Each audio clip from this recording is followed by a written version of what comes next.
In medieval Gaelic and Welsh society, a professional storyteller was known as bard. They were poets and singers skilled in composing and reciting verses, mostly recalling tribal warriors' deeds of bravery. But they also communicated family histories, and they passed them down from generation to generation. What they recognized about the human spirit, that one way to make sense of the world was through the power of story. Flash forward to the modern era, and we see the power of storytelling on display through the books we read, the movies we watch, and the songs we sing. But whether we know it or not, human beings have been telling stories for centuries, often without ever saying a word.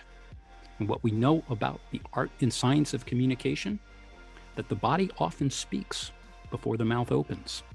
Thus, how do we tell our stories non-verbally? What is the measure of a man or a woman before they even have anything to say? In the words of Mark Twain, the clothes make the man. Naked people have little or no influence in society. And if you ever need assistance to tell your story, and you want to know how to influence society, you need not travel very far. Today's guest is a modern-day bard. A powerful storyteller himself, his mission is as simple as it is poetic: to help you tell your story.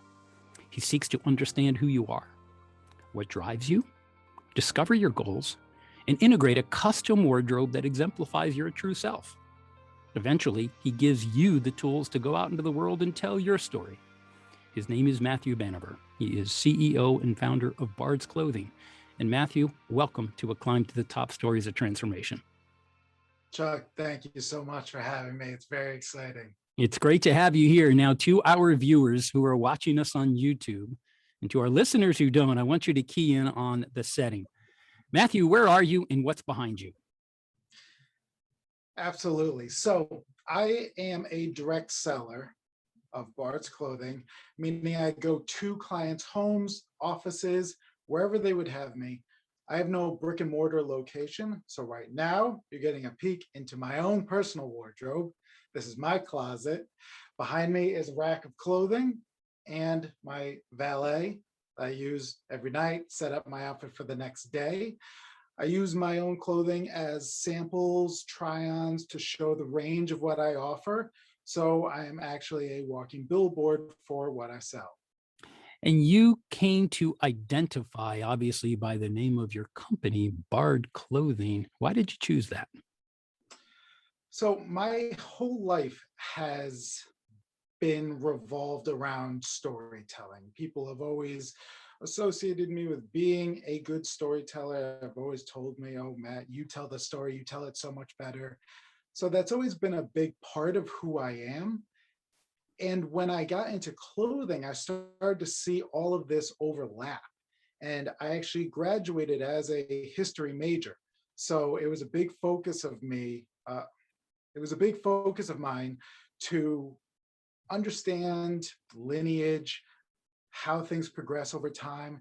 And when I got into clothing, and especially finer clothing, people started to tell me more about, I need this outfit because I'm speaking in front of 1,000 people and I need to inspire them.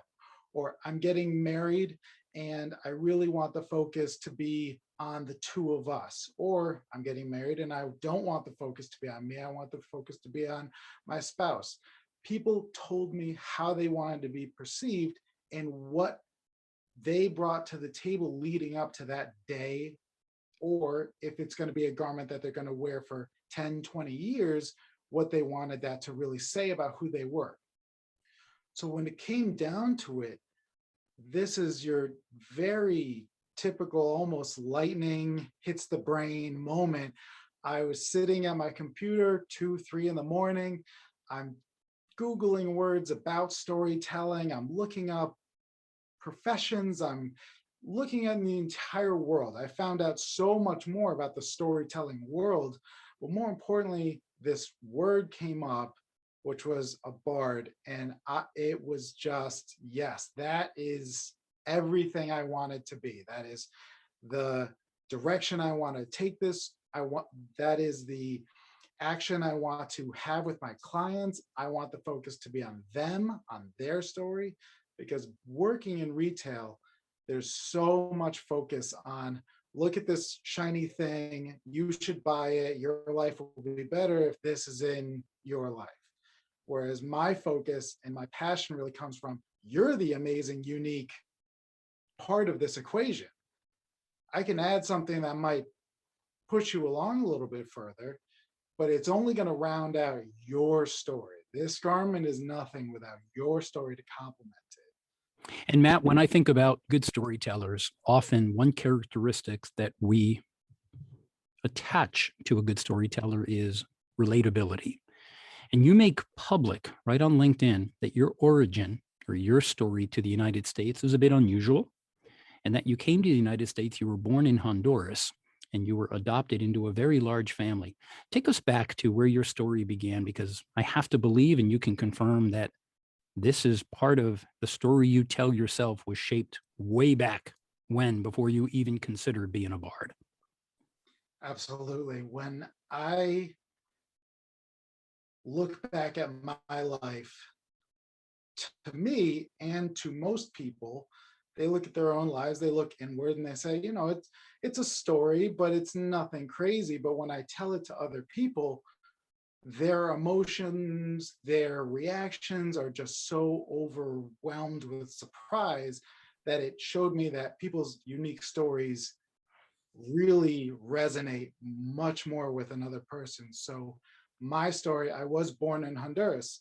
I was adopted at 3 months old, 4 months old, and I am now a member of a family of 10.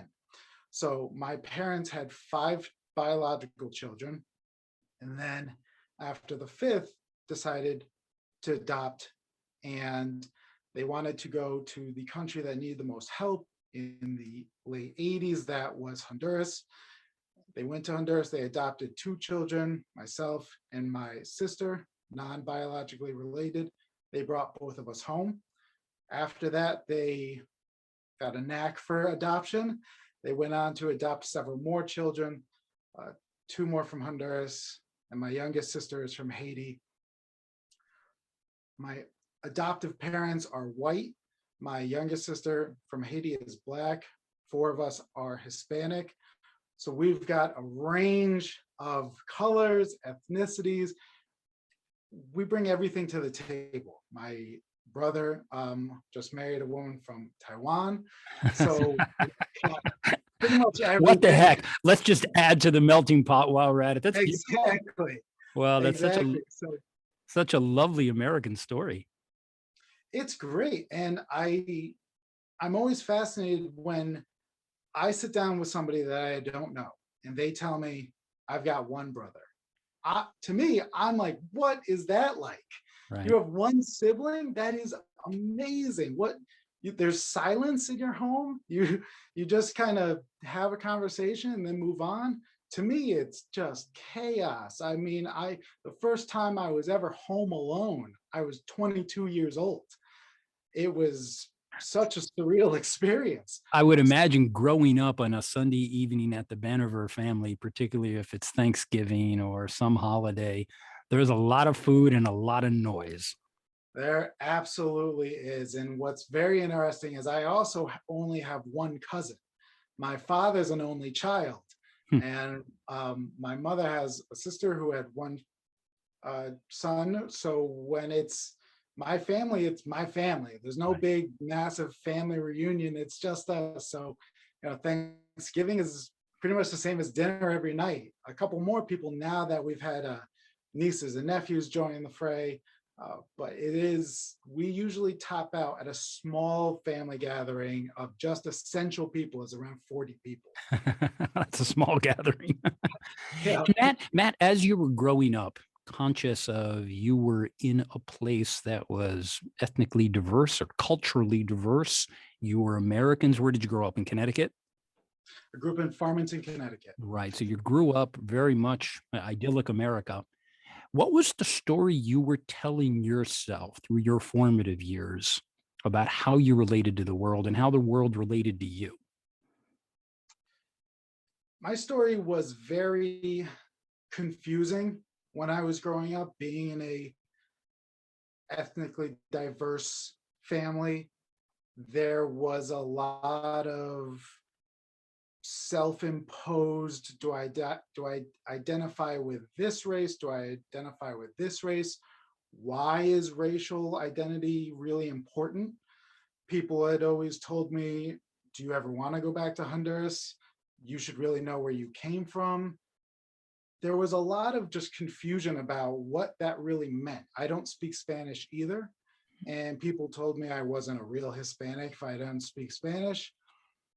And I started to really have an issue with these self-imposed identities that people had for other people. And I started to see that losing your true self was very easy to do when you got lost in the expectations of society. So growing up in completely suburban America with a nice beard and tan skin, definitely I had my fair share of rough and tumble experiences with race, with people who were just ignorant all around. And I was always very confused because a lot of the people who had said things to me, racially charged sentiments toward me, I could only be taken aback by wondering, you don't even know that most of my family is white. You don't even know that I was raised in Farmington. You're just so focused on the color of my skin, the exterior. And it really showed me how important the exterior is. So I looked for ways to balance that. And I did my dabbling of baggy clothes. All right, I'll commit to this kind of look, or it never really felt right. But when I started to dress well, especially post college, because I was also raised in the church where we had to wear nice clothing every Sunday. So I had a little bit of identity with dressing nicely. But post college, I started to really dive into clothing, and I saw that every single time I wore clothes, it wasn't really focused on my heritage or my background. It was, you look nice, you talk well, you present yourself well. It was very much in the moment. And once I had people hooked on that moment, then they wanted to know more about me. Instead of a flash judgment right about everything that is my heritage from seeing me, they were very interested in, you look really nice, you look like someone I want to get to know. And that dynamic really shifted a whole train of thought in my mind and put me in a position to be focused on networking with individuals, with how can I capitalize on this? How can I look for other people who maybe have a problem with self-identity? And my friends, a lot of people I know are working corporate America. There's dress codes. And I hear them talk about, yeah, I don't really wear nice clothing because I don't have to. And I find myself wondering, what's that like, being waking up every day and feeling like you need to be told what to do for your exterior? Mhm. Just do whatever makes you happy. If you, I Well, know this is plenty of this people. is I don't know, Matt, whether what you're communicating is ironic or opportunistic. Because on the one hand, it's interesting how people made judgments about you from the beard, the brown eyes, the brown hair, the complexion, and we, our unconscious bias causes human beings, not through any offense, but to immediately begin to form judgments. What do we see? All good, and yet here you are focusing on the exterior. When this exterior prior to the clothes making the man or the woman, you were very conscious of that exterior that may not have always been in your favor because people formed those judgments. Yet you decided to turn that on its head. And here you go, lean into that discomfort. Take us through the evolution of where you made that decision that I am going to do this. I am going to found Bards Clothing, and I am going to help people to tell their stories. I had worked in retail for 10 years, from massive chains to boutique shops. Every single one, I felt very connected to the customers.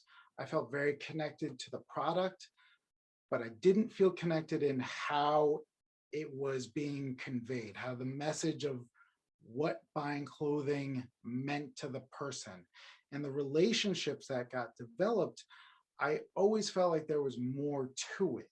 There was something so unsatisfying when a client came in to try on their custom garment, say in my later years, and they would try it on and they would say, all right, well, it fits. And then they would walk out the door. There was something just not sitting well with that. I wanted more out of these relationships, and I developed relationships with clients over the years that had become friendships, and we would text and go out to dinner. And that to me was so amazing, because then over time I could text them and say, hey, you mentioned this event that you have coming up in a couple months. I saw this and I thought of you. Here, you should get this. And they would immediately react with, you get me, you understand what I'm going for. This isn't something that I would normally wear, but it automatically feels so comfortable to put on, and I feel like I'm myself in it.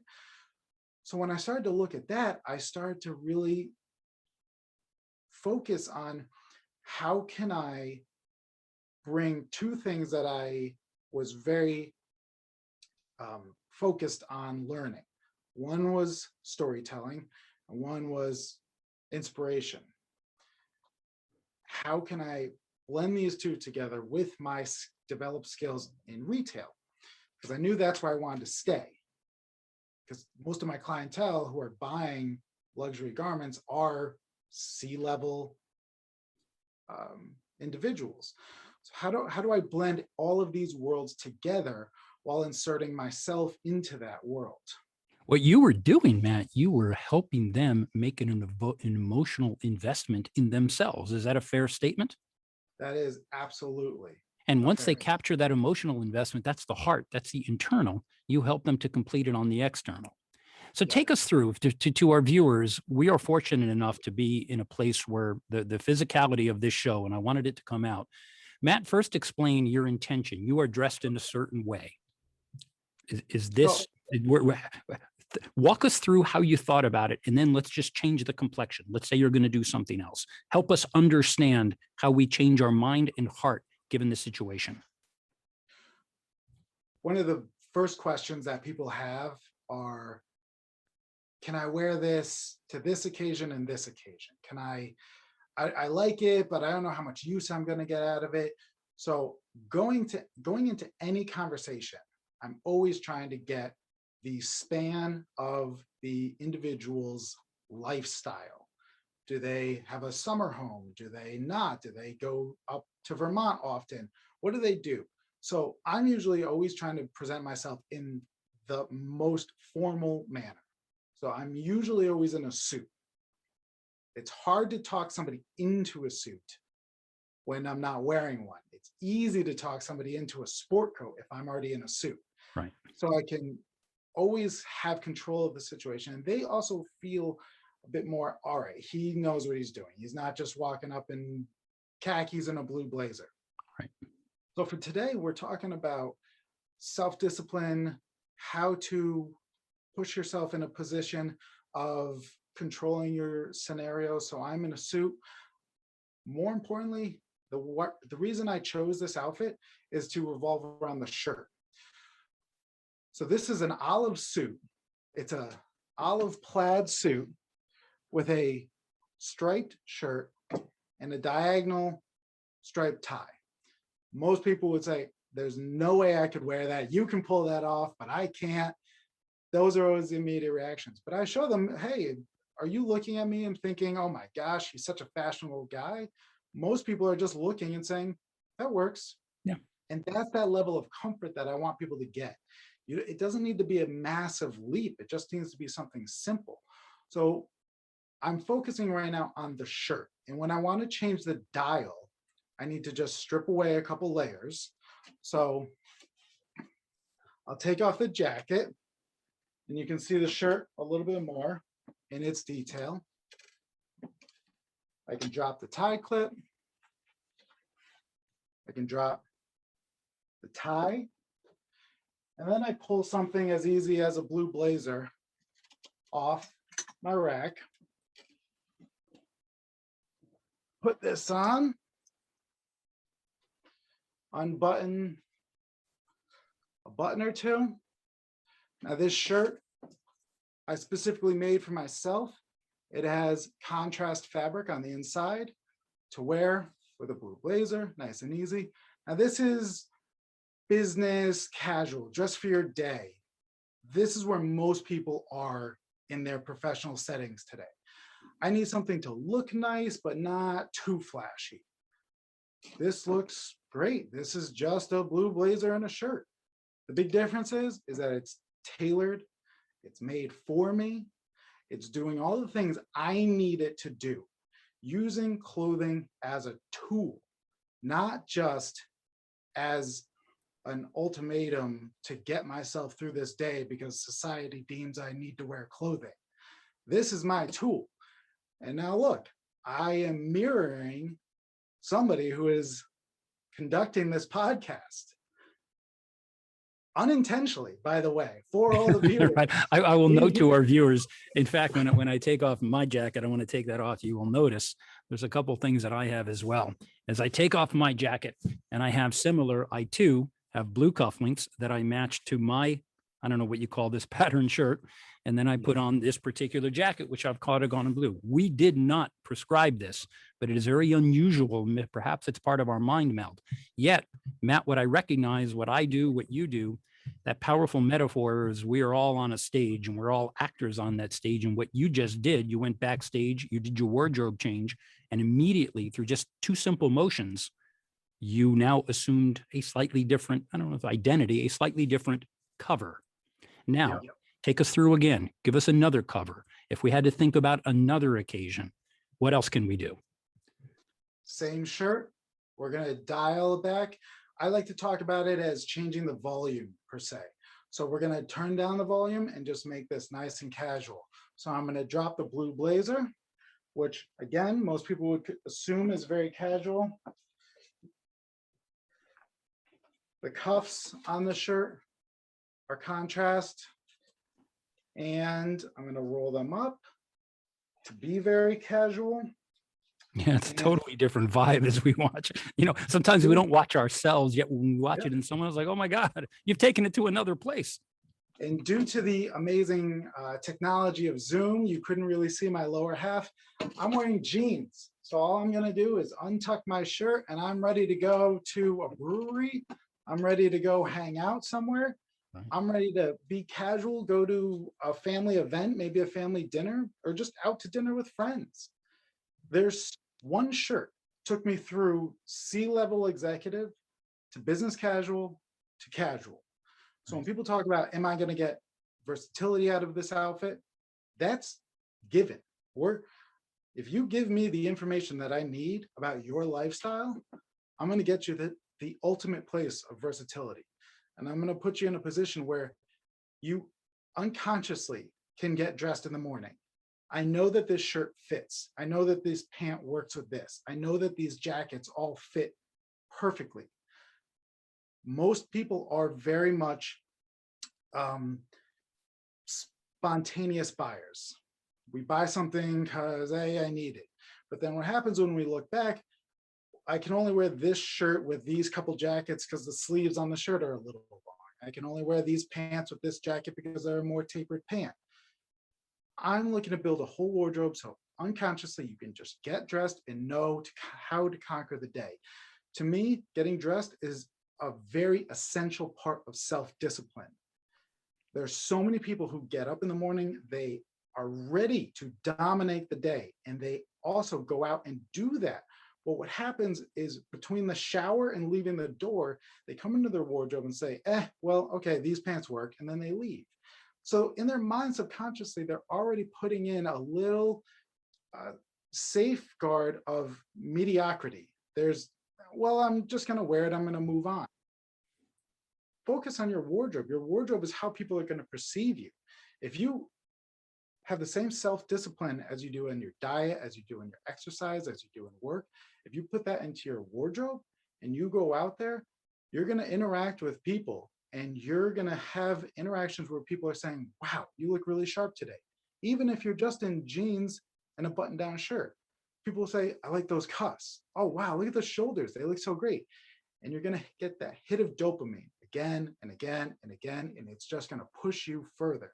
So you're setting yourself up for a position to win because your biological response to this is, how can I be better? How can I achieve more? It's a snowball effect that a lot of people aren't using. But if you use your wardrobe as an arsenal, fill it with the right tools, it's a snowball effect that will only make you elevate as a human being the further you go into your career. And Matt, the relationship between the stylist, tailor, haberdasher, whatever you, well, let's get to that. When somebody asks you your self-proclaimed profession, do you say bard or do you say something else? I usually use the term clothier. Okay, let's stop there. The relationship between that individual, your client, and you is a very intimate thing. And I would imagine the skills necessary to be a good clothier are transferable to many different professions. Describe the skills that are necessary when somebody comes into your domain. What are those interpersonal skills that are most important in order to establish that heart-to-heart connection and persuade? That's what you're doing. You're persuading them and provoking them to think differently about themselves. How does that work? You bring up persuasion, and the immediate person that comes to mind is Daniel Pink and his book, which should be essential reading, To Sell is Human. No question. Selling is everything. Yep. Absolutely everything.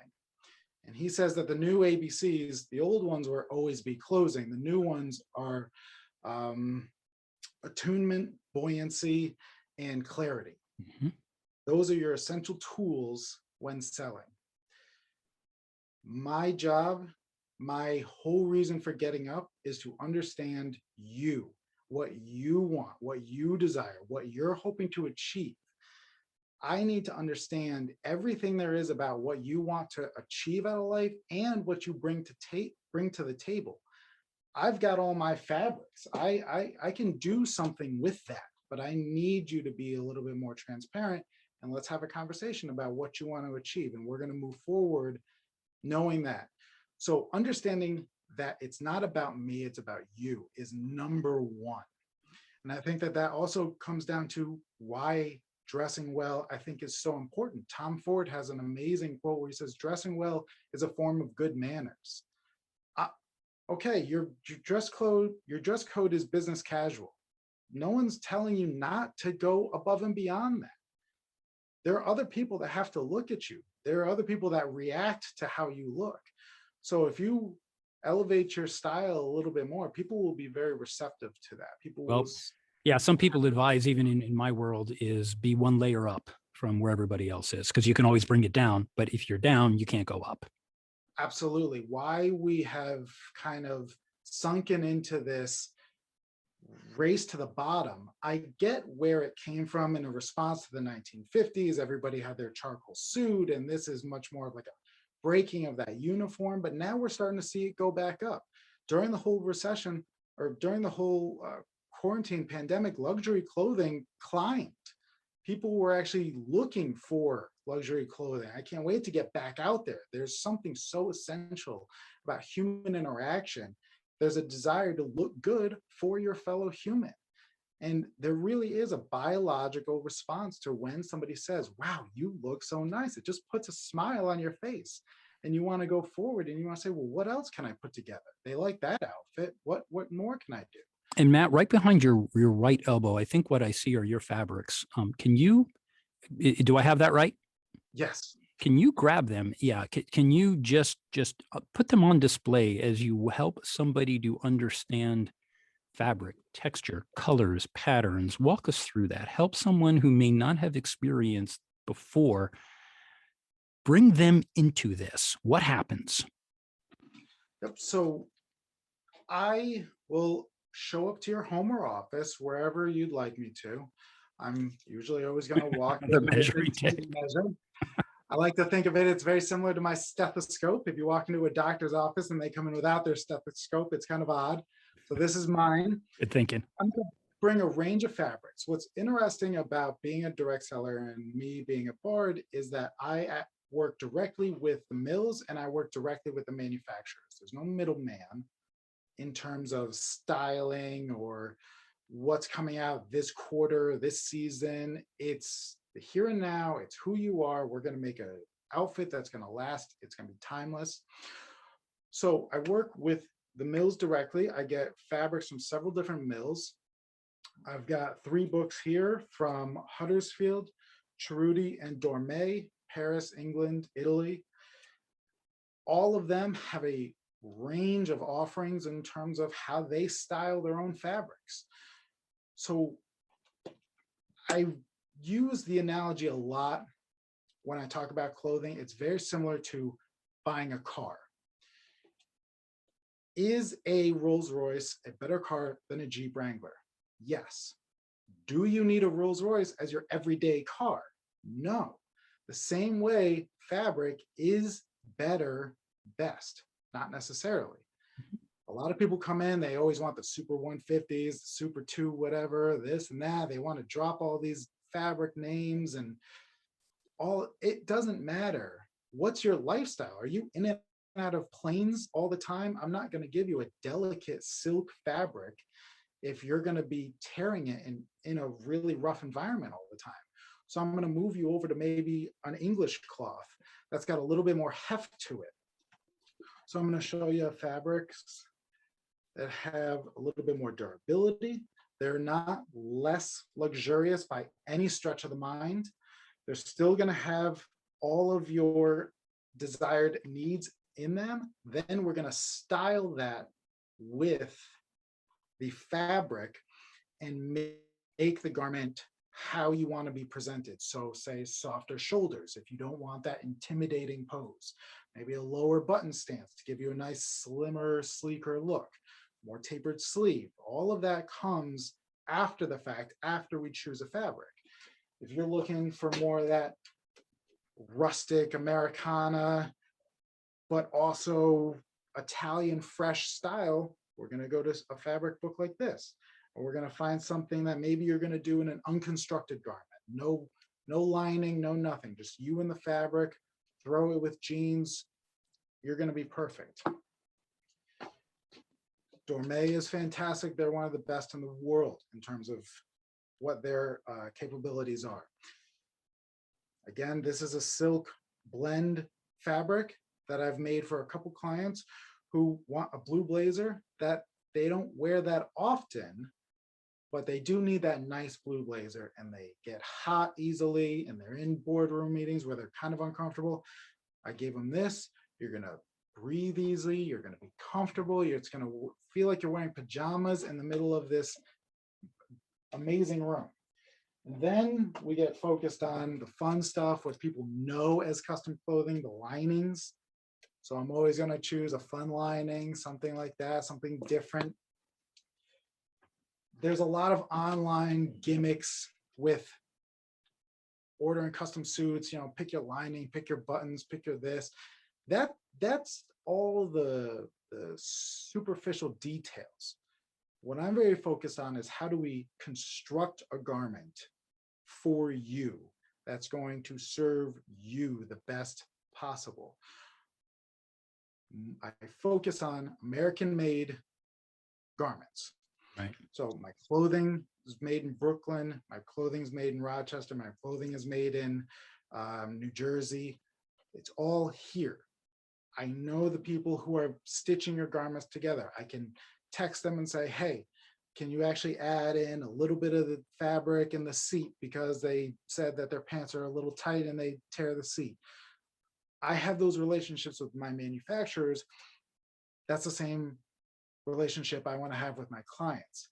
I've got clients who text me from wherever they are in the world and say, hey, I'm wearing the shirt. It's amazing. I love it. I'm trying to button the buttons and I needed to do it in a rush and I ripped the button off, some of that. I'm like, oh my gosh. So then I tell the manufacturer, hey, reinforce the buttons because this guy is just kind of going crazy. Things happen, but having that relationship with clients, they can tell me, I want my presenting suits where I'm just standing and it falls immaculate and it's a little bit slimmer. And then they tell me I want my travel suits that are a little bit more of a stretchy fabric, that are wrinkle resistant, that are a little bit more roomy. So I can make that. And then there are other clients who want every single thing exactly the same because they want to be able to get dressed blindfolded and Right. not have to worry about it. Well, Matt, one thing that we didn't get into that we are now to mark some historical time. We are in May of 2021, about 14 months into this global pandemic. I applaud your courage because you launched Bards Clothing when we all went indoors. That is the ultimate contrarian investment. Why did you decide to do it when everyone else was heading indoors and not wearing suits? How did you find the courage to do the opposite?